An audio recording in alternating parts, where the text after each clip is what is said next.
في فيديو النهارده هقولك ازاي تترقى في شغلك في 7 خطوات بس. جاهزين؟ يلا على طول، مستني ايه؟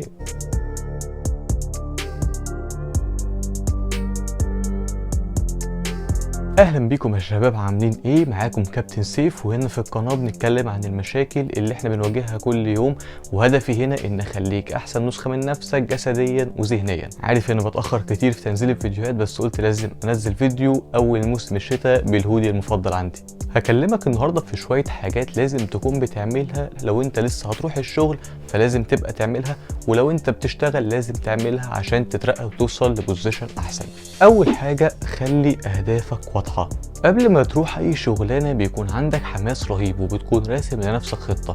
مع اول شهر شهرين 3 الحماس بيبتدي يقل، وبتبتدي تنسى الخطه اللي انت راسمها لنفسك. دي من اكبر الغلطات اللي بشوف الموظفين بيعملوها اليومين دول. مش عايزك تبقى زيهم، مش عايزك تبقى زي الناس، انا عايزك تبقى احسن، تبقى فارق عن اللي معاك. ازاي؟ باني اكون ملتزم بالخطه اللي انا عملتها قبل ما اروح الشغلانه.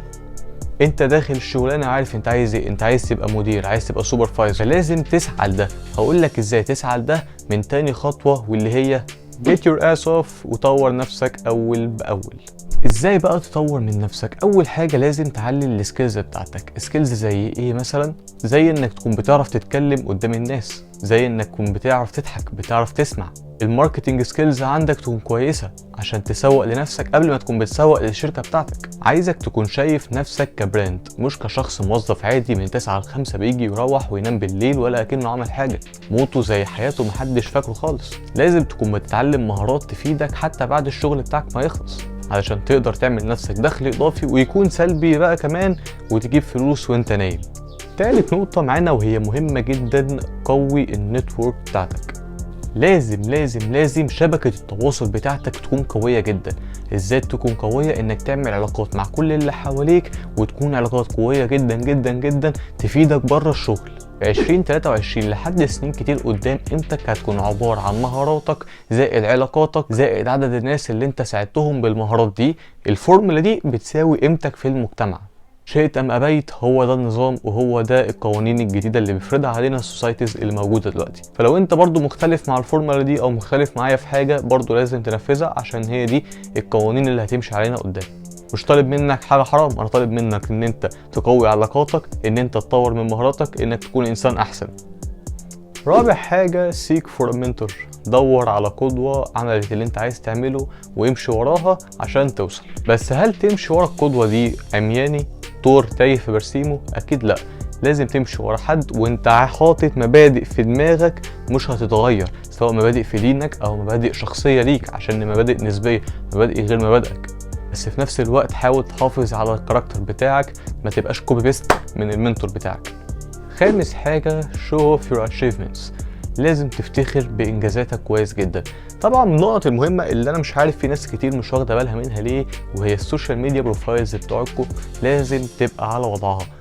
لازم الانستجرام بتاعك يكون متظبط، الفيسبوك يكون متظبط، التيك توك، اليوتيوب، كل وسائل التواصل الاجتماعي بتاعتك تكون متظبطه، علشان حرفيا 90% دلوقتي من الاكسبتنس في اي حاجه، سواء في شغلانه، سواء في علاقه، سواء في صداقه، السوشيال ميديا بتاعتك. شئت ام ابيت، ده الجيل الجديد ودي السنين الجايه، ولازم تتطور وتواكب المجتمع. سادس حاجه، ودي برضو من اهم السكيلز لازم تكون عندك، وانك تكون ماستر في التحكم في الوقت. هتقول لي ازاي؟ هقول لك ما تضيعش ثانيه من يومك في العلوقيه. العلوقيه جميله وراحه، بس مش هتحقق لنا اللي احنا عايزينه قدام. انا هنا بكلم واحد عنده خطه. لو انت شخص يائس فاشل ما عندكش اي حاجه، في الفيديو واطلع بره. فحاول دايما انك تغتنم كل فرصك وتغتنم كل ثانية في يومك عشان تحقق اللي انت عايزه.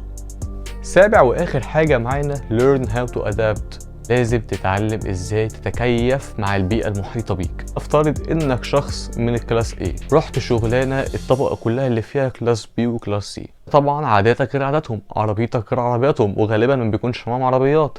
الكافي بتاعتك غير القهوة بعوف بتاعتهم. فانت لازم تتعامل معاهم كويس جدا، عشان الناس دي اللي تحتيك اجتماعيا هم اللي بيسندوك وانت فوق. لازم تقوي علاقتك بيهم وتتكيف معاهم. وهنا كلامي مش لكلاس ايه بس، كلامي لكلاس بي. لو انت رحت شغلانه والناس هناك معظمها كلاس ايه، لازم تتعلم تتواكب معاهم. هتتواكب معاهم ازاي؟ تبقى زيهم. هم احسن منك في ايه؟ مهاراتهم اعلى وفلوسهم احسن، يبقى اشتغل على نفسي عشان اقدر اجيب فلوس اكتر.